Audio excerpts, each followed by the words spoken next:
매일 오전 11시 강한 녀석들이 옵니다. 안녕하세요. 권미란입니다. 과연 11월 FOMC에서 긴축의 정점이 통과할지 이제 다음 주면 11월 초면 그 분위기를 파악할 수 있습니다. 자, 지금은 일단 기대 심리가 높아지고 있는 구간인데요. 11월 FOMC 이후에 주식시장의 바닥 가능성에 더 힘이 실리게 될지 아니면 불확실성이 여전히 진행될 것인가 주목되고 있는 상황이죠. 연준의 피벗을 기다리고 있는 시장입니다. KB증권에서는 주식시장 연준의 피벗이 있어야 국채금리의 정점이 나오게 될 것이고 그 이후에 증시의 바닥 탐색 과정이 이어질 수 있다고 분석했습니다. 피벗의 시나리오 크게 세 가지로 제시되고 있는데요. 첫 번째, 아름다운 피벗, 연준의 목표인 고용 약화까지 이루어 놓고 그러고 나서 경기가 연착륙하는 과정이고요. 두 번째 시나리오 강제 피벗은 금융시장이 발작을 일으켜서 연준이 강제적으로 어쩔 수 없이 피벗하게 되는 경우입니다. 세 번째 선제적 항복인데요. 금융 발작을 우려해서 연준이 선제적으로 항복을 하게 되는 것이죠. 여러분은 이 세 가지 시나리오 가운데 어떤 가능성이 더 높다고 보시나요? 그렇다면 그 이후의 시장의 흐름은 또 어떻게 될까요? 오늘 세 분의 강한 녀석들 만나보겠습니다. 안녕하십니까? 네, 오늘 강한 녀석들의 강한 코멘트 월요일 함께 보시죠. 신기수 전문가 분위기 턴어라운드 구간, 최인호 전문가 오늘 상승장은 유동성 50조 플러스 알파 공급, 윤겸 전문가 호재와 악재 사이 단기 대응. 네, 세 분의 논조가 조금씩 다릅니다. 이 가운데서 신기수 전문가의 의견부터 확인해 보겠습니다. 분위기가 점차 턴어라운드 되면서 모든 게 불확실하던 시장이 이제는 좀 더 가닥을 잡아갈 수 있다는 의견이신데요. 그동안 여러 피크아웃론을 말씀해 주셨는데 확실히 피크아웃 된 것부터 좀 확인을 해 볼까요? 예, 일단 미국 시장이 이제 상승을 했는데 11월 달에 이제 금리 인상 폭의 피크가 나올 것 같은 기대가 있죠. 월스트리트저널에서 12월 달에 금리 인상, 12월 달 금리 인상 폭을 0.5% 가능성을 시사를 했습니다. 그러니까 이런 얘기가 나온 건 뭐냐면 12월 달에 대한 금리 인상에 대한 예상치가 0.75였기 때문에 0.5%만 돼도 시장에 이제 상승이 나오죠. 제가 이제 계속해가지고 11월 달 금리 인상 되고 나면은 시장 바닥, 나온다, 반등 나온다. 시장 바닥은 나왔다라고 제가 말씀드렸고요. 지난주에. 반등 나온다 말씀드렸는데, 그 근거가 뭐냐면은 11월 달에 금리 인상 폭의 피크가 나온다. 이게 이제 근거였죠. 저는 12월 달에 0.75는 너무 과하다. 그렇게 할 수 없을 것이다라고 계속 생각을 했어요. 왜냐면은 0.75를 12월 달에 하게 되면은 11월, 12월 0.75씩 하게 되면은 연말 금리가 4.75가 됩니다. 이거는 너무 좀 급한 충격을 좀 많이 줄 것 같아서 그렇게까지는 못할 걸로 보이고, 저는 분명히 0.5도 사실은 과한 부분이다 이렇게 보고 있어요. 그래서 이거는 많이 하면 0.5일 것 같아요. 그런데 이제 그런 부분들에 대한 논의가 시작이 되는 것 같고요. 데일리 샌프란시스코 연은 총재하고 또 거의 다 힘을 좀 실어줬습니다. 과도하게 긴축하지 않도록 전력을 다할 필요 있다. 이러면서 이제, 여는 총재들 중에서 이런 발언이 나온다는 얘기는 이제 그 안에서 이런 얘기들이 좀 이제 돈다는 소리고요. 이러면서 금리 선물 시장에서는 12월 금리 0.75% 인상 확률이 50%인데, 그 전날에 74%에서 75%에서 여기까지 50%까지 빠졌으니까 오늘 밤에 또 빠지는지 좀 보도록 하죠. 이제 많이 빠졌습니다. 국채금리하고 달러도 국채금리 음봉 나오고요. 달러가 모양새가 보니까 지금 달러 잠깐 좀 보면은요. 달러 형태가 상당히 지금 고점에서 저항을 많이 받는 형태입니다. 이제 이런 부분들은 달러가 이제 많이 올라왔나? 달러를 더 사기에는 뭔가 연준의 피봇이 지금 있을 것 같은 이제 불안감, 환시장 내에서는 불안감이죠.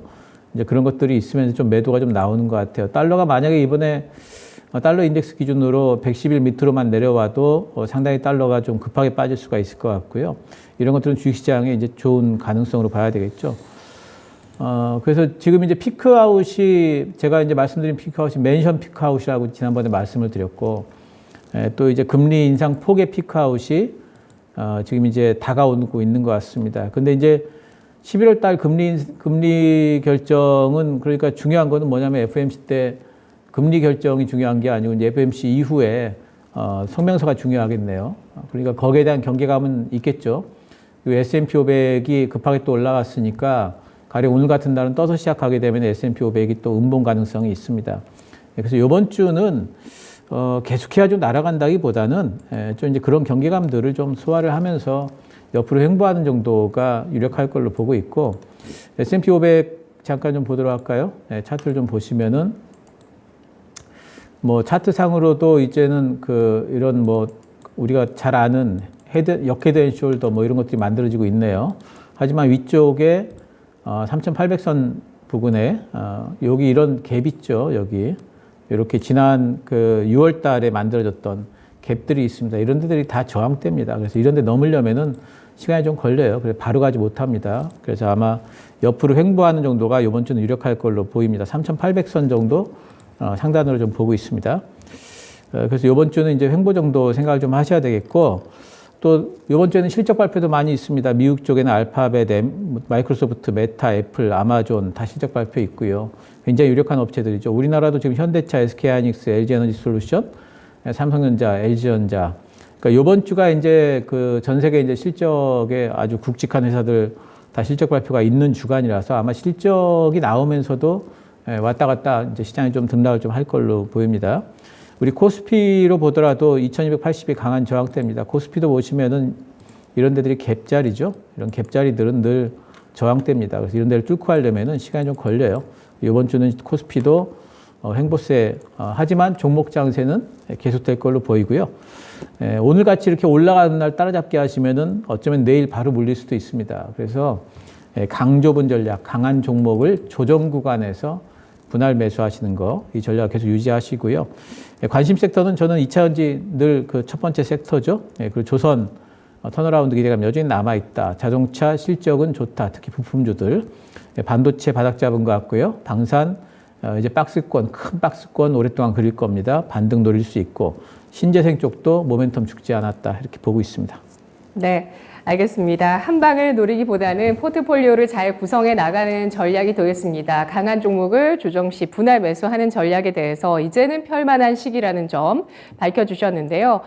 멘션 피크아웃 그리고 금리 인상의 피크아웃 가능성까지 나올 수 있는 시장 가능성을 일단 보지만 연준의 의사록과 11월 FOMC 이후에 나오게 될 베이지북 의사록 등등 이런 부분들을 좀 확인하겠다라는 의견을 내주셨네요. 자, 그 이전에 뭔가 시장에서 눈치를 챌 수 있을지 일단 뭐 유력한 이야기들은 좀 나오긴 했습니다.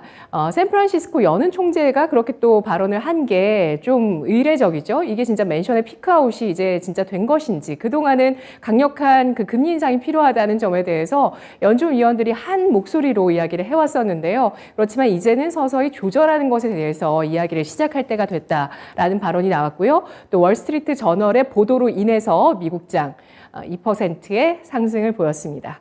채팅창에서 아까 시청자분들 중에서 지수가 더 떨어질 것 같다고 예상하시는 분도 계셨습니다. 그리고 서당계 1년차님께서는 이제는 뭐 떨어질 수도 있겠고 올라갈 수도 있겠지만 점차 위쪽을 더 넓게 볼 수 있는 시기가 오지 않겠냐라는 의견을 주셨는데요. 신기수 전문가님, 만약에 연준의 피벗이 나오면 그렇게 됐을 때 지수는 연말까지 얼마나 열어둘 수 있는 걸까요?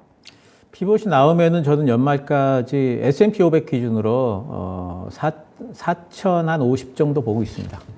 네. 코스피 기준으로는 얼마 보시겠어요? 코스피 기준으로는 그렇게 되면은 코스피 기준으로는 한 2,430 정도 갈 것 같습니다. 네. 2,250선에 지금 걸려있는 시장인데요. 2,400선까지 진입 시도가 나올 수 있겠다는 의견입니다. 단 연준의 피봇이 나와야 합니다. 우리 채팅창에서 아까 벙벙님 와주셨고요. 그리고 글이 지워졌네요. 예, 더 빠질 것 같습니다. 라는 의견 주셨던 내꼬담님께서 0.75나 0.5나 우리나라는 악재 아닌가요? 언제든 말 바꾸는 연준인데 더 빠질 거라는 생각이 드네요. 라는 의견 주셨습니다. 자, 그러면 여기에서 두 가지 질문을 드려볼까요? 연준의 금리 인상의 정점, 11월에 나올 가능성도 있습니다. 그런데 중요한 건 일단 뭐 발언들은 좀 나왔지만 과연 이것이 아름다운 피봇일 것인가, 어쩔 수 없는 피봇인가, 이것도 중요한 문제가 되겠죠. 아까 제가 오늘 KB증권에서 나왔던 세 가지 시나리오 가운데 세 분의 의견 확인해 보겠습니다. 만약에 연준의 금리 인상이 정점이 나온다면 이것은 아름다운 피벗일 가능성이 크다라고 생각하시면 초록불, 그러니까 연준이 고용 약화라는 그 연준이 봤던 그 목표를 달성시키고 경기가 연착륙하는 방향인 거죠. 아름다운 피봇이라고 보시면 초록불, 강제 피봇, 금융시장이 발작을 일으켜서 어쩔 수 없이 연준이 한 발 뺄 것이다라고 보시면 노란불, 선제적 피봇, 금융 발작을 우려해서 연준이 그걸 방지하기 위해서 먼저 금리 인상을 멈출 것이다라고 보시면 빨간불 주시기 바랍니다. 이 가운데 답이 없으실 수도 있지만 가장 가까운 걸 선택해 주시죠. 아름다운 피봇 초록불, 강제 피봇 노란불, 선제적 피봇 빨간불입니다.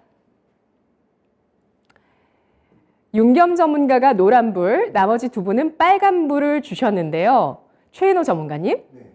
저는 선제적 피봇에 좀 가깝다고 좀 봐지고요. 근데 저는 지금 시장의 비율을 봤을 때, 미증시라든지 비율을 봤을 때 그냥 희망상인 것 같아요. 그냥 쉽게 말하면 컨센서스적인 거라든지 그런 부분에서 희망적인 부분이고, 실제로는 한 두 번의 그냥 강한 빅스텝으로 가야지만이 어찌 보면 미국의 인플레이션을 좀 정점을 일단 찍을 수 있는 부분이라고 저는 생각하기 때문에 내년 상반기까지는 미국의 금리 인상은 좀 완강하게 매파적 분위기로 갈 것 같습니다. 오늘만 하더라도 전주죠. 그러니까 금요일 날 장시장을 보더라도 파운드하고 엔하고 유로가 강세를 보이면서 지금 이제 달러 지수도 약간 떨어지기 시작하는데, 이게 사실은 다시 한번 이 일본이라는 나라도 원래 사실은 이 달러 방어를 하지 않았는데 이번에 좀 달러를 하면 미국 입장에서는 좀 난처한 부분이 있습니다. 일단은 주도권 자체가 일단은 뺏기는 부분이 있습니다. 그래서 인플레이션을 갖다가 미국 위주, 미국 중심으로 나가야지만이 일단 유로화라든지 유럽 시장, 그다음에 아시아 증시도 같이 동반적으로 끌려오는 느낌이 있기 때문에 저는 이제 선제적인 부분이 조금 앞서간다고 저는 봐집니다. 네, 선제적 피봇이 된다면, 네. 피봇을 한다면 선제적 피봇일 가능성이 높고, 그렇게 됐을 때는 미국이 전 세계 금융 질서의 주도권을 조금 뺏기는 분위기가 될 수 있다는 네, 맞습니다. 의견 주셨고요. 신기수 전문가님. 네, 저도 선제적 피봇으로 보는데, 단지 이제 선제적이라는 게 금융시장의 불안 때문에 선제적으로 하는 건 아닌 것 같아요. 연준은 금융시장의 불안은 지금은 감수를 하고 있는 상태고요. 단지 선제적 피봇이라고 하면 이제 경기의 경착륙 가능성, 그런 부분들 때문에 선제적 피봇을 좀 할 수 있다. 그리고 이번에 데일리 연은 총재의 말에도 보면은 그런 부분들을 좀 초점을 맞춰갖고 얘기를 하고 있기 때문에 만약에 피봇을 하게 된다면은 그런 쪽에 초점이 맞춰 있지 않을까 생각을 하고 있습니다. 네. 윤겸 전문가는 강제 피봇이 될 거라고 보셨는데요. 그러면 금융 불안이 어디선가 좀 터질 수 있다는 말씀이신가요? 제가 이제 색깔 부분은 그 질문하신 거 이렇게 딱 거기에 적합한 색깔은 아닙니다.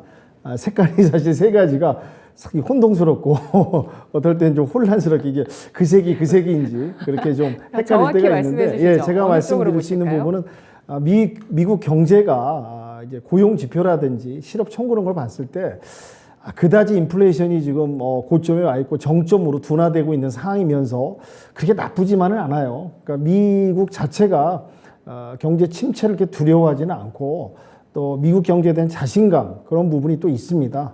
그렇기 때문에 수위 강약을 갖다가 또 연준이라든지 미국이 알아서 이제 거기에 맞게 조절을 하기 때문에 저는 이제 침체가 오더라도 미국이 가장 또 그걸 빨리 벗어날 수 있고 회복할 수도 있고 그런 시장 부분을 갖다 재편할 수 있는 아직은 힘이 있기 때문에 저는 그런 그 시장 상황에 맞게 어느 정도 스탠스를 좀 조절하고, 물론 지금 인플레이션에 의해서 매파적인 발언을 하고 지금 이제 파월 의장이 또 발언을 했습니다. 피벗 부분이 또 이제 정착될 수 있는 그런 시기로 들어가기 때문에 저는 뭐 미 경제는 튼튼하고 어느 정도 빨리 회복할 수 있는 그런 여러 가지 고려를 했을 때 강약과 시기를 갖다가 미국이 또 거기에 적절하게 조절해서 대응하지 않을까 저는 그렇게 생각이 됩니다. 네, 일단은 물가가 정점에서 좀 잡히고 있는 분위기이기 때문에 거기에 맞춰서 한 발 빼는 듯 보이더라도 언제든 다시 또 물가에 따라서 변화할 수 있는 가능성을 내포하시는 것 같아요. 네네, 탄력적으로 유연성 네. 있게 시장을 거기에 그 근거는 그만큼 미 경제에 대한 자신감, 미 경제가 결국에는 가장 빠른 회복을 할 수 있는 그런 밑바탕이 있기 때문에 그렇게 풀어간다고 저는 생각합니다. 네. 네. 그러면 자, 지금 물가가 8%를 계속 지지하고 있습니다. 미국 같은 경우는요. 그리고 앞으로 금리 인상의 여력은 남아있죠. 내년까지 미국의 금리는 3, 4%에서 크게 낮아지지 않을 것이다 라고 보시면 초록불, 금리 변동성이 클 수도 있고 금리를 크게 낮출 수도 있다 라고 보시면 빨간불 주시기 바랍니다. 물가도 어느 정도 상단에서 크게 떨어지지는 않고 있고요. 그러면 금리를 어느 정도 올린 수준에서 계속 유지할 것이라고 보시면 초록불입니다. 보시죠. 연준이 점도표에서는 일단 4.6% 내년 연말 금리에 대해서 그렇게 밝혔었는데요. 세 분 모두 3, 4%의 중금리 수준을 미국 쪽에서 계속 유지할 것으로 예상해 주셨습니다. 자, 지금 뭐 미국은 어쨌든 여러 여력들도 많고 계속 회복할 수 있는 그런 여력들도 좀 보이고요. 나머지 국가들이 문제인데 우리도 문제죠. 두 번째 코멘트 가보도록 하겠습니다. 자, 두 번째 코멘트는 최인호 전문가인데요. 오늘 상승장은 유동성 50조 플러스 알파 공급이다. 네, 뭐 킹달러가 정말 두려운 측면도 있었지만 약한 부분들을 정리하는 구조조정의 어떤 과정으로 봤을 때는 고통을 감내할 만한 가치는 있다고도 볼 수 있는데 다만 너무나도 힘들고 어려운 시기죠. 근데 또 우리나라 같은 경우도 일단 자금 경색의 분위기가 나오면서 정부가 조치를 했는데 이게 우리 경제에 어떤 영향을 끼치게 될까요? 최인호 전문가님. 뭐 단 한마디로 말해서 그냥 기업들이 이제 돈이 씨가 말랐다는 표현이 어찌 보면 시장의 플로우에서 제일 맞아떨어진다고 봐지고요. 저는 3,316포인트 고점에서 지금까지 한 번, 두 번, 세 번, 네 번, 다섯, 7번 이상의 한번 추세가 일단 변곡점을 그렸습니다. 그러면 지금 저점인 2134에서 이제 우리가 원하는 목표, 기술적인 어찌 보면 지표를 봤을 때 3,350까지 또 한 번에 연말까지 한 번 짧은 또 변곡점이 지금 나오는 시점인데 지금 시장에서는 상당히 조금 힘든 장 중에 제일 힘든 게 무역장입니다. 무역장. 그러니까 우리가 무역 수지 적자가 이제 338억 달러 정도 되고요. 이번 달만 하더라도 50억 달러예요.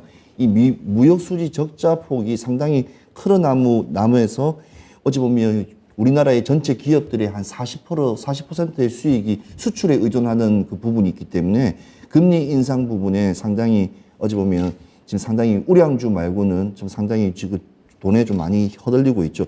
지금 바이오 같은 종목 같은 경우에도 사실은 기술을 앞두고 있어도 돈을 예컨대 자금 융통이 힘든 종목들이 상당히 많습니다. 괜찮은 종목도 많고 한데 있습니다. 근데 제가 오늘 상승분은 유동성 50조 플러스 알파, 어떤 뭐 정책, 윤석열 정부의 금융 정책의 공급에 있어서 오늘 시장에 한번 활력을 한번 봐줬다 봐하고요.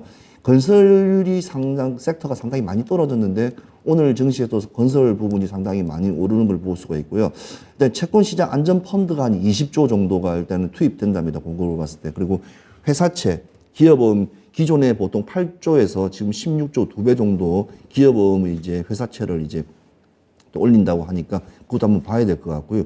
일단 유동성 부족에 대해서는 증권사 지원들, 그러니까 증권사에 대한 되게 타격이 조금 있을 거라는 지금 가이던스와 컨센서스 많이 나와 하는 부분이 있었습니다. 특히 춘천에 있는 무슨 놀이동산이죠. 레고랜드죠. 예, 레고랜드 발로 시작되어 있는 그 부분에 대해서 좀 유동성 증권사 좀 지원이 조금 앞서갈 거고. 근데 지금 이 시장을 한번 훑어보면 결론은 정답입니다. 하나만 남았습니다. 그러니까 돈이 많은 회사, 쉽게 말하면 기업들 중에서도 상당한 어찌 보면 상승 3분기, 4분기의 실적이 상당히 양호한 우량주 회사들이 어찌 보면 수혜가 좀 나을 거라 예상되거든요. 그리고 공사들이 조금 수혜가 좀 날 것 같은데 저는 주택도시보증공사부터 시작해서 주택금융공사, 그 다음에 사업자 보증 지원이 10조 정도 들어가기 때문에 주택 관련 종목, 업종, 업황들, 특히 이런 종목들을 오늘 종목에서 좀 한번 슈팅이 좀 강하게 나왔습니다. 저점에서 바닥에서. 그래서 이런 부분을 한번 잘 보시면 정책은 사실은 대통령이 들었으면 1년 안에는 많은 정책들이 새로운 모멘텀들이 많이 올라옵니다. 그런데 이게 너무 늦은 거 아니면 뒷북인가 아닌가를 생각하지만 실질적으로 이걸 집행을 하고 뭐 입법에서 통과하고 많은 시간이 걸리기 때문에 그런 부분을 한번 생각을 하신다면 정책 관련 종목들 스케줄 매매를 한번 잘 한번 보시면 시장에 좀 이렇게 어려운 이렇게 변동성이 많은 시장에서는 조금 그래도 정책이 그래도 앞서는 어찌 보면 시장에 어찌 보면 주도권을 가지고 하지 않을까 하는 생각이 좀 듭니다. 그래서 제가 오늘 시장은 유동성 50조 공급이 오늘 시장을 한번 슈팅 오늘 갭 상승을 올려줬다는 어찌 보면 계기라고 저는 생각합니다. 네. 우리 정부가 증안펀드나 공매도 금지 여부에 대해서는 좀 뜸을 들이면서 시간을 두고 신중하게 바라봤었는데 이런 채권 시장의 유동성 부족 가능성에는 빠르게 대응했습니다. 긍정적으로 보시나요? 저는 지금 시장에서 지금 정책이 조금 늦어요. 지금 사실은 이 50조 공급 알파도 한 지지난주 2주 전에 발표만 했더라도 상당히 좀 사실 조짐은 있었던 상황이었습니다. 레고랜드부터 시작해서 이는 지자체의 부분이었기 때문에 좀 약간 대응 속도가 조금 빨리 좀 재경부에서 좀 빠른 좀 속도가 조금 탄력이 좀 없는 게 좀 아쉽다고 생각하고요. 이걸 좀 반대적으로 우리 역으로 생각하면 우리 금융 플로우에서는 좀 뒷북이라고 저는 봐지거든요. 약간 너무 뭐 지금 이 시장 어려운 상황에서 이렇게 뭐 극약 처방 같은 부분이 있기 때문에 그래도 이는 좀 탄력적인 어찌 보면 정책이 시장에 어찌 보면 하락폭, 낙폭 가대 낙폭 구간을 좀 줄일 수 있는 어찌 보면 상당히 좋은 어찌 보면 정책이라고 저는 생각합니다. 그래서 아무튼 이는 유동성 자본금이 좀 많이 시장에 흘러들어서 일단 기업들의 조금 R&D 부분이 약간 투자 부분에 좀 탄력을 있었으면 하는 좀 바람이라고 저는 생각합니다. 네, 알겠습니다. 자금 경색이 생겨나면 큰 위기가 예상보다 더 큰 위기가 발생할 수 있습니다. 이걸 방지하는 차원에서 정부의 정책이 나왔고요. 다만 정부의 정책이 좀 늦은 측면이 있다는 점을 지적해 주시네요. 그리고 우리 무역 적자 같은 경우도 앞으로 더 해외 수출을 많이 해서 달러가 우리나라에 많이 들어오면 이런 부분들이 해소될 수 있을 텐데 앞으로 또 해외 쪽에 이런 또 정부의 추진 모멘텀들 관련 섹터 잘 지켜보겠습니다. 그런 쪽 가운데 하나가 또 증권 건설이 아닐까라는 생각 드는데요. 자, 시장 바닥을 아직 완전히 잡았다고 보기는 어렵다는 의견도 있습니다. 그 가운데 배터리 등의 섹터들이 추세를 만들어주면서 바닥을 붙잡아주고 있는데요. 완전히 시장의 바닥론이 본격화된다면 더 움직일 수 있는 쪽은 정말 최약체들이겠죠. 그 가운데 질문 드리겠습니다. 지금 단숨에 투자 심리가 개선되는 차원에서 좀 더 한 방을 노릴 수 있는 쪽, 건설 증권으로 보시면 초록불, 게임, 엔터, 바이오로 보시면 빨간불 주시기 바랍니다.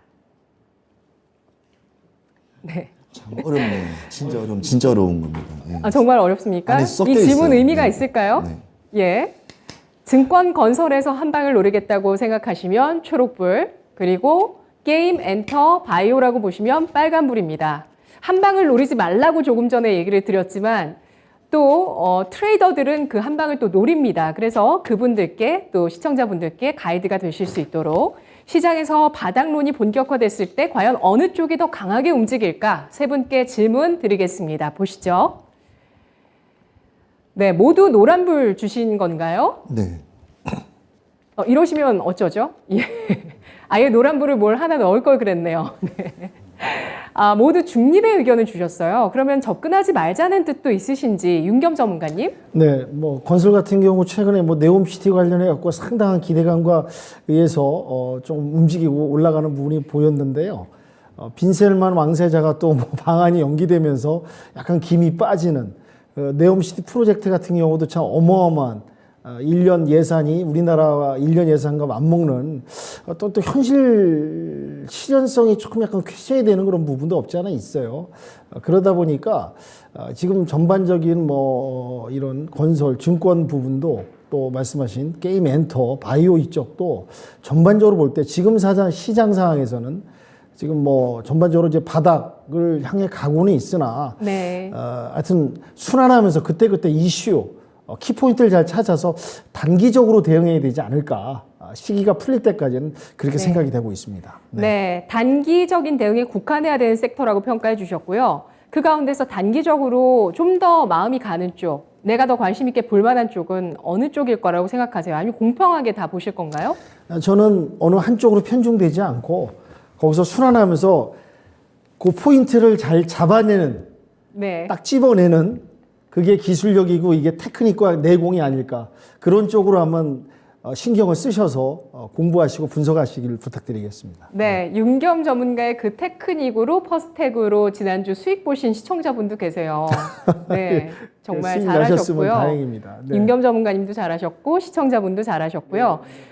자, 그러면 채팅창에서 보시면은 내꼬담님 그리고 또 다른 분 한 분께서 빨간불 주셨어요. 최인호 전문가님, 육바라밀님 빨간불 주셨고 최인호 전문가님도 빨간불 아니세요? 저는 노란불입니다.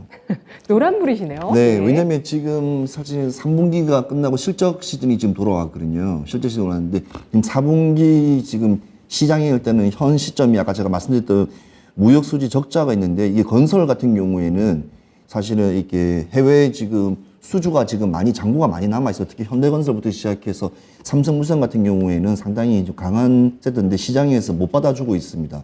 그리고 두 번째는 바이오인데 지금 화이자 같은 경우에도 지금 정부하고 민간 측하고 지금 이 백신 관련 부분을 지금 계속 조정하면서 금액대가 다르면서 오늘도 화이자가 전일 미증시에서도 좀 올라간 걸로 잘 알고 있거든요.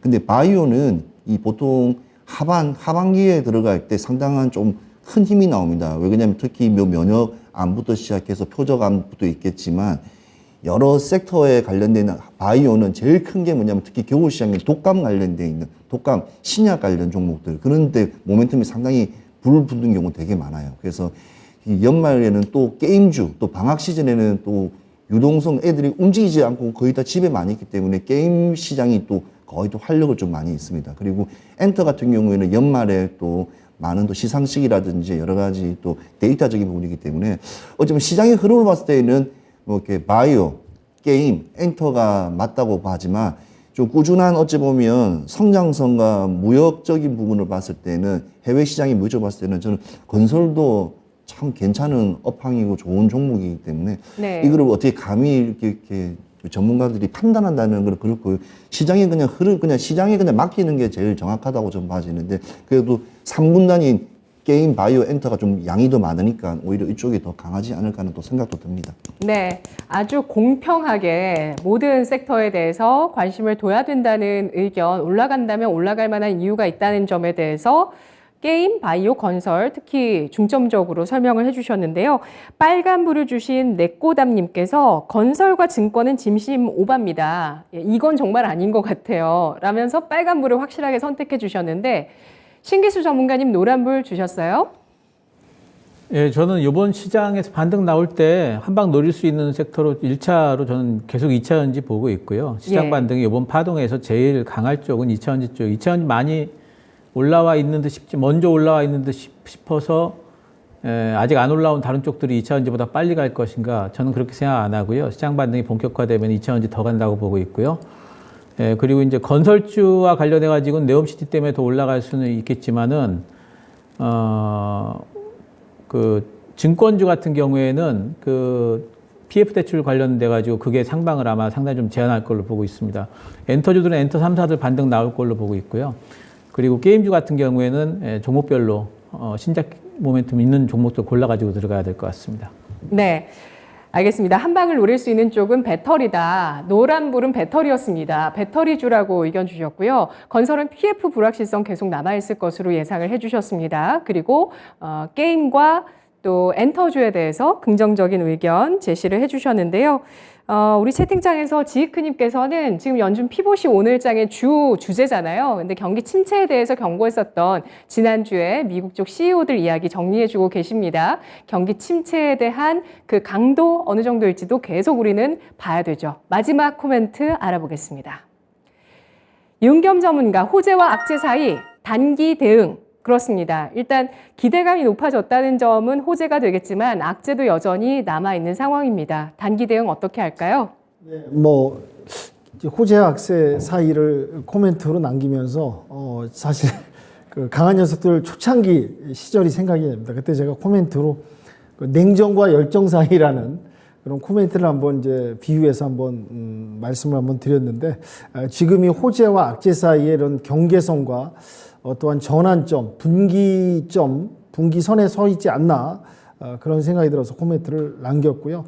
이런 시장은 물론 지금 현금 비중이 많으시고 오히려 주식시장에 처음 입문하신 분이라면은, 진짜 이 시기에 입문하신 분이시라면은 초심자의 행운 플러스 현금 비중이 두둑하시기 때문에 중장기적으로 가면 정말 적기가 아닌가.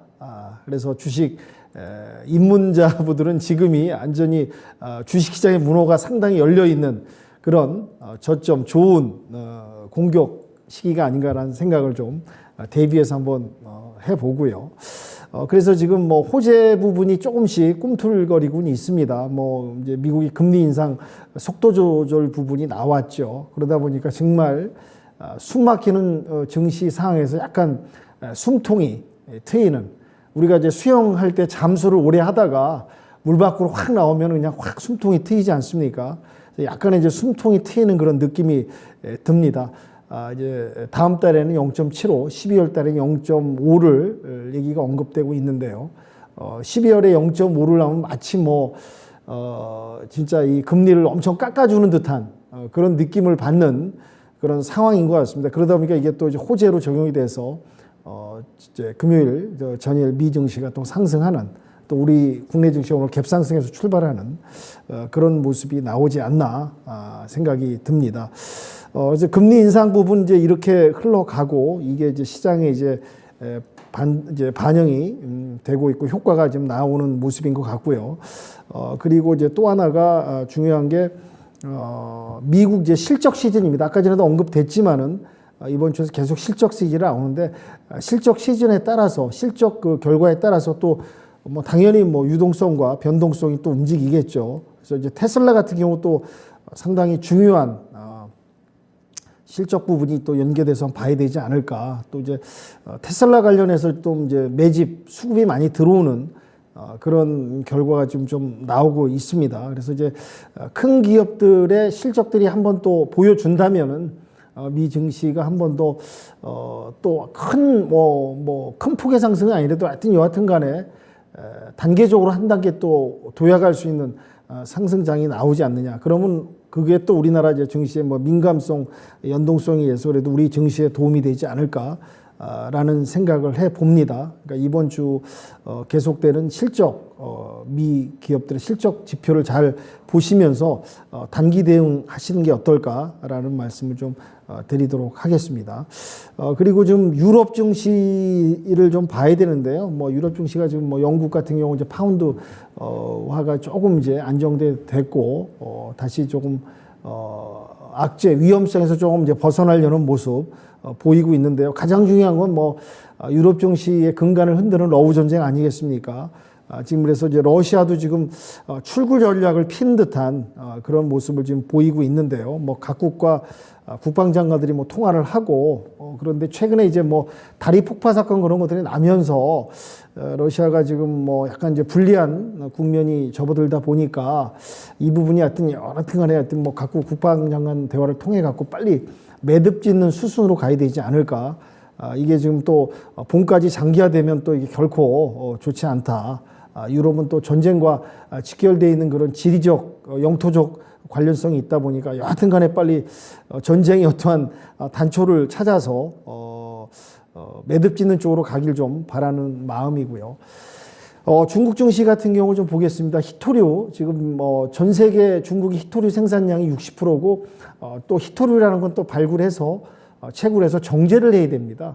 정제가 되는 부분을 이제 중국이 90%를 시장을 차지하고 있는데요. 이 이제 히토류라는 게 뭐 첨단 무기, 뭐 이제 항공기, 전투기라든지 초대형 잠수함 이런 이제 중요 부분이 들어가다 보니까 히토류 부분이 이제 미국하고 지금 뭐 계속 갈등이 있지 않습니까? 대만 놓고도 갈등, 뭐 무역 분쟁, 뭐 미국은 반도체, 중국은 히토류 이렇게 막 맞불을 놓고 있는 이런 상황에서 중국이 지금 최근에 좀 조용했는데요. 우리 한국을 두고 우리 한국이 참 미국 줄대기를 계속하니까 지금 괘씸하게 좀 보고 있습니다, 우리를. 그러다 보니까 또 치포 동맹의 압박을 좀 놓고 히토류를 무기화하려는 이런 부분이 좀 나오고 있다. 그러다 보니까 히토류 관련해서 좀 그 히토류 관련주를 좀 봐야 되지 않나. 그래서 히토류 관련주를 갖다가 조금 시식하시면서 뭐 관심 있게 담아두는 방법도 나쁘지 않다라는 말씀을 좀 드리겠습니다. 증시 변수로는 계속해서 말씀드린 대로 미중 갈등이 좀 본격화되고 있는데요. 중국 시진핑이 한민 연임을 하면서 지금 이제 본격적인 대만에 대한 대응을 지금 곧 또 하리라 이렇게 분위기가 잡히고 있습니다. 그래서 뭐 외교 및 무역 갈등 이런 부분이 아까 전에 서두에 말씀드린 호재와 악재 사이, 호재 부분이 좀 꿈틀거리고 있는데 또 악재 이런 부분이 수면 아래서 언제 치고 올라올지 모른다. 이런 부분이 또 증시에 얼마나 영향을 주고 할지 민감하게 대응하면서 봐야 될 거라고 생각이 되고 있습니다. 국내 증시 돌아와서요. 좀 자율주행 관련주를 좀 보셨으면 좋겠습니다. 자율주행 관련주에 갖고 자율주행 부분이 이제 본격화되면서 자율주행의 속도 부분이 또 좀 개선되고 속도 부분이 좀 올라가는 이런 부분이 이제 상향 추진한다고 하네요. 거의 뭐 이제 핸들 없이 달리는 시대가 오지 않을까. 그래서 이 자율주행 관련주를 좀 보시라라는 말씀을 드리고요. 계속해서 북한 도발이 일어나고 있습니다. 방산주는 중기적으로 장기적으로 최근에 방산주가 많이 눌리긴 했는데 다시 한번 방산주 체크해 주시면 좋겠고요. 오늘 이제 USB 표준을 국가에서 이제 정하는 부분이 나왔습니다. C타입 여러분이 많이 쓰고 계십니다. C타입으로 이제 귀결되는 그런 부분이 나오고 있기 때문에 이런 C타입 USB 관련주도 한번 좀 보시기를 부탁드리고요. 또 원전이 이제 프랑스하고 협력돼 가는 또 얘기가 나오고 있습니다. 그래서 프랑스도 세계 원전의 기술의 탑에 속해 있는데 우리하고 손잡고 이쪽 부분이 또 시장이 커지는 부분에서 원전주도 오늘 좀 보시고요. 아까 전에 이제 서두에 한번 얘기가 나왔는데 이제 레고랜드 사태가 나왔습니다. 강원랜드가 한마디로 그냥 이게 부실화 처리해버리고 회생 절차를 밟는다. 그래갖고 이게 지금 어떻게 보면 이제 여기를 믿고 투자했던 국채에 투자했던 부분이 이게 뭐 진짜 앞으로 이제 국채도 믿지 못하는 국내 같은 경우 지금 문제가 좀 심각합니다. 지금 어떻게 보면 가장 안전한 투자처고 투자 자산인데 국채마저 이렇게 지금 뭐 보장이 안 된다 그러면 이게 참 각 증권사라든지 여러 뭐 관련된 뭐 이제 제2금융권이라든지 이런 쪽이 특히 부담이 되고 이것 또한 이제 증시에 부담이 될 수 있는 이런 부분 이런 것도 체크해 가시면서 시장을 그러니까 한마디로 아직도 호재와 악재가 혼조되는 시장이다. 아직은 지켜보시면서 대응하시길 부탁드리고요. 관심 오늘 좀 봤던 섹터는 아까 제가 언급드린 USB 관련해서 관련주들이 또 있습니다. 이거 한번 찾아보시고요. 삼성전자가 이제 전장 부분 관련해서 좀 시장을 갖다 좀 시선을 돌리는 이런 부분이 또 언급되고 있습니다. 그래서 요거 관련된 관련주를 보시면서 아직은 혼재된 시장에서 너무 낙관만 하지 마시고 호재와 악재 사이에서 참 잘 분별해 가시면서 단기적으로 시장 대응하시길 부탁드리면서 요 정도 요약 말씀드리도록 하겠습니다. 네. 악재가 여전하다는 관점에서 미중 갈등에 대해서 중점적으로 얘기를 해주셨고요. 지이크님께서는 또 채팅창에 대중국 무역 흑자가 1년 만에 우리나라 25조 원 증발했다는 점, 중국의 저성장이 우리나라 경제에 부정적인 영향을 주고 있다는 점 말씀해 주셨습니다. 11시 구간 좀 전에 중국의 3분기 GDP 발표가 나왔죠. 좀 미뤄왔었던 이 발표인데 예상치는 웃돌긴 했습니다. 전망이 3% 중반이었는데 3.9% 3분기 GDP 성장률 발표가 됐고요. 아시아 증시 혼조를 보여주는 가운데 홍콩이 4% 하락입니다. 시진핑 3연임 결정이 나왔는데 홍콩 연관성이 좀 있을까요? 급락이 지금 좀 심하게 나오고 있고 대만은 좀 올라섭니다. 자, 이런 좀 숨통이 트인 시장에서 일단 전반적인 시장의 의견에서는 지금 박스권, 우리 증시가 박스권을 형성하는 것 그 이상도 그 이하도 아닌 의견에 큰 변화는 없다고 또 확인하실 수 있는 내용들이었습니다. 지금 현재 지수는 박스권 상단에 진입해 있는 모습, 2250선의 저항을 겪고 있죠. 추천주의 동향 알아보도록 하겠습니다. 신은석 캐스터입니다. 네, 강한 녀석들의 강할 녀석들 흐름 체크해 보도록 하겠습니다. 한 주 시작부터 기분 좋은 상승 탄력으로 시작했습니다. 이 미국 연방준비제도의 금리 인상 속도 조절 기대감으로 코스피와 코스닥 이 대형주를 중심으로 상승하고 있는데요. 현재는 코스피가 1% 그리고 코스닥은 2% 넘는 상승폭을 가져가고 있네요. 네, 오늘은 특히 낙폭과대 성장주들의 반등이 강한 가운데 이 건설과 증권주들 오늘 좋은 흐름 가져가고 있습니다. 한 주 시작부터 기분 좋은 티켓 탄생 소식이 있는데요. 오늘 탄생한 티켓 확인해 보도록 하시죠. 네, 신상원 전문가의 티켓입니다. 종목은 유신이고요.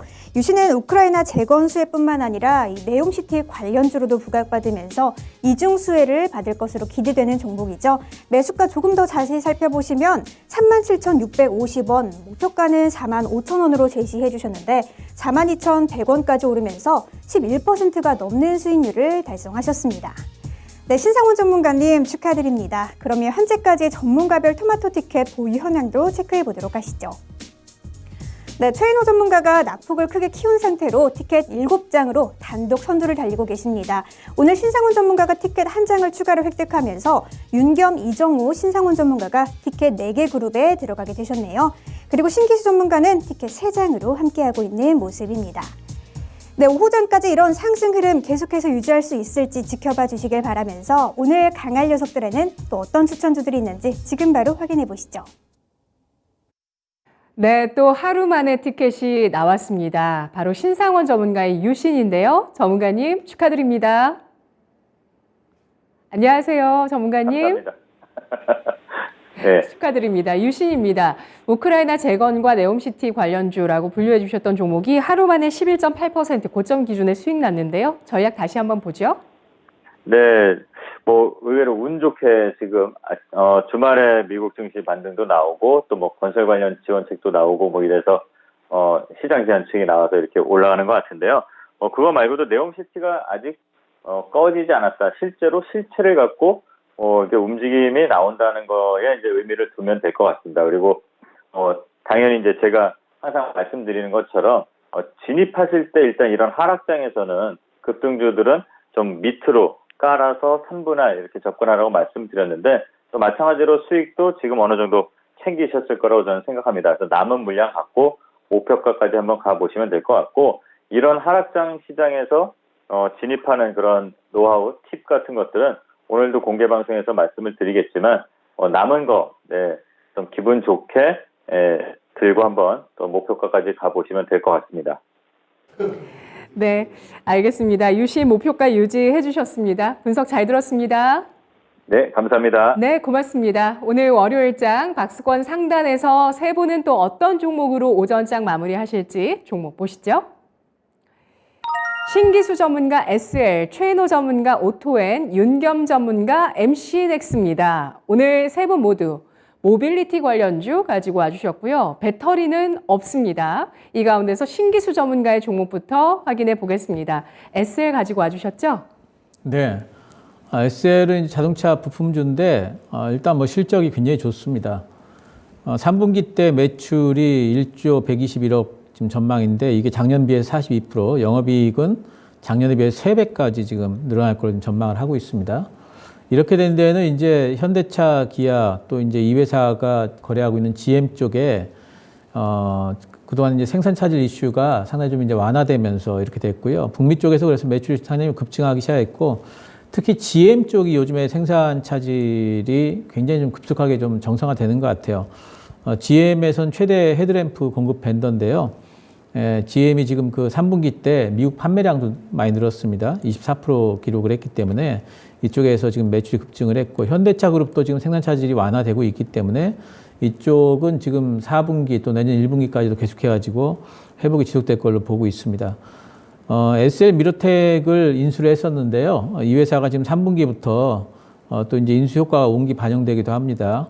현대차가 지금 카메라 모니터 시스템 이쪽에 지금 확대가 되고 있기 때문에 이쪽에서 이제 그 미러가 상당히 좀 이제 그쪽에서 잘 팔릴 걸로 지금 되고 있고 현대차가 지금 생산 차질이 완화되면서 생산이 계속 늘어나고 있기 때문에 이쪽 자회사 쪽에서도 계속해서 실적 상승이 있을 걸로 보고 있습니다. 그리고 현대차 그룹이 지금 그 미국 쪽의 공장에서 전기차 라인을 확대하고도 있고 또 공장을 또 새로 짓기도 있기 때문에 이런 부분에서 최대 수혜주라고 볼 수 있겠고요. 현대차 그룹 내에서는 지금 뭐 헤드라인 램프 쪽에서는 과정 구조기 때문에 현대차 그룹이 미국 쪽에서 사업을 벌이게 되면은 이 회사는 저절로 실적이 늘어날 수밖에 없습니다. 지금 IRA 뭐 불확실성 때문에 현대차 하락하고 그리고 자동차 섹터 전반적으로 하락하면서 이 회사도 하락을 했기 때문에 이런 부분들은 뭐 이제 매수로 대응을 해야 되겠고요. 요즘에 보면 이제 차트 보시면은 뭐 좀 빠지다가 지금 이제 뭐 바닥 잡는 형태죠. 지금 이제 바닥 만들어가고 있기 때문에 충분히 매수가 가능할 걸로 보고 있고 오늘 현대차 실적 발표가 아마 날 것 같은데 예상치대로만 나와도 상당히 잘 나오는 거죠. 그럼 부품주들은 조금 더 반등을 좀 탄력 있게 할 수 있지 않을까 보여요. 매수는 현재가 가능할 걸로 보이고요. 목표가는 35,000원 일단 빠진 구간의 절반 정도만 잡도록 하겠습니다. 손절가는 이번에 나왔던 저점 부근 26,500원 잡도록 하겠습니다. 네, 조지아 공장 착공 이달 있습니다. 미국의 EV 투자 확대, 현대차의 이러한 움직임에 수혜가 예상되는 종목으로 SL 보고 있는데요. 헤드램프 쪽의 과정 구조 때문이라고 봅니다. SL 매수가는 현재가, 목표가는 35,000원, 손절가는 26,500원을 제시했습니다. 이어서 자율주행주 보자고 해주셨던 윤겸 전문가의 종목 확인해 보겠습니다. MC넥스 투자 포인트 주시죠. 네, MC넥스는 이제 카메라 뮤들 전장 사업을 이제 주 아이템으로 이제 진행하고 있는데요. 지금 이제 특히 이제 삼성전자 같은 경우 이제 사업 다각화로 이제 자동차 전장 쪽으로 이제 뭐 싱크탱크 부서를 또 신설하고 삼성도 이제 어떠한 이제 그 사업 다각화 미래 먹거리 어떠한 이런 지금 주가의 이제 삼성의 이제 부진 탈출 이런 부분에 있어서 여러 가지 특히 이제 자동차 산업 부분이 많이 이제 변화하고 있다는 걸 이제 삼성에서도 파악하고 이쪽으로 좀 시장을 좀 돌리려는 이런 부분이 좀 보이고 있습니다. 그러다 보니까 이제 MC넥스 같은 경우 이제 특히 이제 카메라 자동차 관련해서 앞으로 뭐 드론 같은 경우도 뭐 다 카메라 부분이 들어가고 여러 가지 이제 앞으로 이제 미래 발전될 수 있는 뭐 AI라든지 모든 부분에 있어서 이제 카메라가 더 시장이 확대되는 이런 부분 이런 부분이 특징일 것 같고요. MC넥스 같은 경우 특히 지금 1분기, 2분기, 3분기까지 좀 매출이 그런 대로 좀 양호하게 올라가고 있으나 주가는 이 매출 실적에 비해서 너무 좀 과대하게 좀 내려온 부분이 아닌가라는 부분을 좀 언급하고 싶고요. 뭐 지금 뭐 대내적 악재에 의해서 모든 뭐 섹터 종목이 이렇게 저점 구간에 내려와 있지 않는 종목이 어디 있겠습니까? MC넥스도 이제 매출 대비해서 상당히 좀 바닥 추세 전환하려는 모습을 좀 보이고 있다. 이런 부분이 특징이고요. 여러 가지 이제 앞으로 이제 시장 상황이 이제 카메라 뮤들 부분 수요가 앞으로 계속 확대되고 있기 때문에 이제부터 하반기 해갖고 내년부터는 좀 더 이제 매출 부분이 더 늘어나고 수요도 늘어나고 실적 부분이 한번 개선되면서 차트의 변화가 있지 않을까. 그래서 오늘 한번 MC넥스를 추천 말씀드리도록 하고요. 월봉상에도 뭐 25,000원 바닥 지지 저점을 딛고 이제 올라가려는 모습을 좀 보이고 있다. 이런 말씀 드릴 수 있을 것 같고요. 오늘 매수가는 종가에 한번 진입을 해보시길 추천 말씀 드리고요. 1차 목표가는 3만 원까지 갔으면 좋겠고요.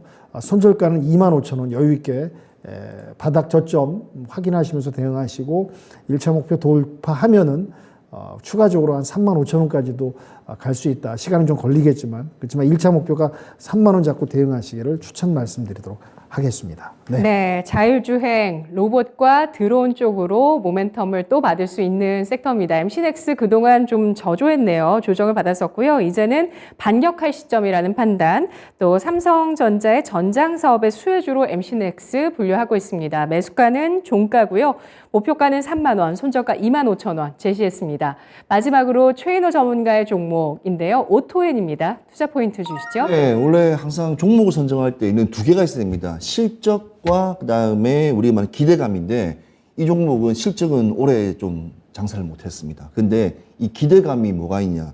이 완성차들의 또 4분기 또 중고차 시장 본격적으로 출격하는 이 시점이 상당히 어찌 보면 오토엔을 한번 주가를 다시 한번 끌어올릴 수 있는 좋은 기회가 아닐까 봅니다.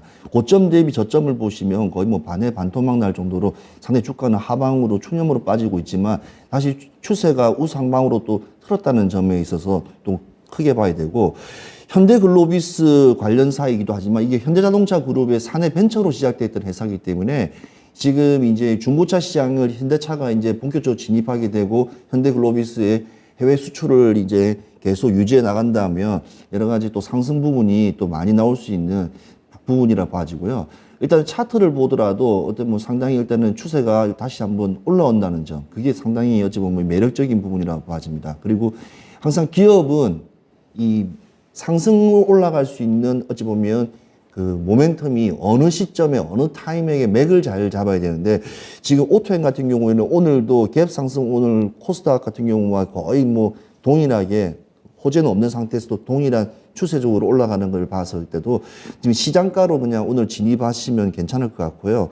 일단 목표가는 14,200원을 일단은 보고 있습니다. 왜냐하면 고점이 10월 6일 날 14,700원을 찍고 꼬리를 다고 내려왔는데 다시 한번 큰 상승이 나올 거로 예상되고요. 그 다음에 손절가는 9,800원, 9,800원인데 저점이 또 9,860원이었습니다. 그래서 이 포인트를 한번 잘 보시면서 손절에 잘 대응하신다. 왜냐하면 실적이 약한 부분은 손절을 잘 대응하지 않으면 어찌 보면 상당히 위험할 수 있기 때문에 저는 항상 손절가를 조금 잘 잡고 가시면 어찌 보면 수익을 요즘같이 어려운 시장에서 또 수익을 낼 수 있는 좋은 타이밍이라고 좀 봐집니다. 그래서 오토엔 가져왔습니다. 네, 오토엔 실적보다 모멘텀으로 보고 있는 종목입니다. 각 자동차 기업들의 중고차 시장에 대한 관심, 현대차 8% 또 지분을 갖고 있는 종목인데요. 오토엔입니다. 현대글로비스가 미국의 중고차 시장에 인수합병으로 진입하면서 오토엔의 수혜를 예상하고 있는데요. 오토엔에 대해서 매수가는 현재가, 목표가는 14,200원, 손절가는 9,800원 엄수 의견 주셨네요. 세 분 모두 잘 들었습니다. 오늘도 수고하셨습니다. 고맙습니다. 지금까지 투자 판단에 도움드릴 수 있는 내용들 확인해봤습니다. 다만 주가의 상승과 하락을 보장하지 않는다는 점 유의하시면서 투자하십시오. 미국장의 반등, 그렇지만 아시아는 서로 다르게 각기 움직이고 있습니다. 오전장 여기까지입니다. 고맙습니다.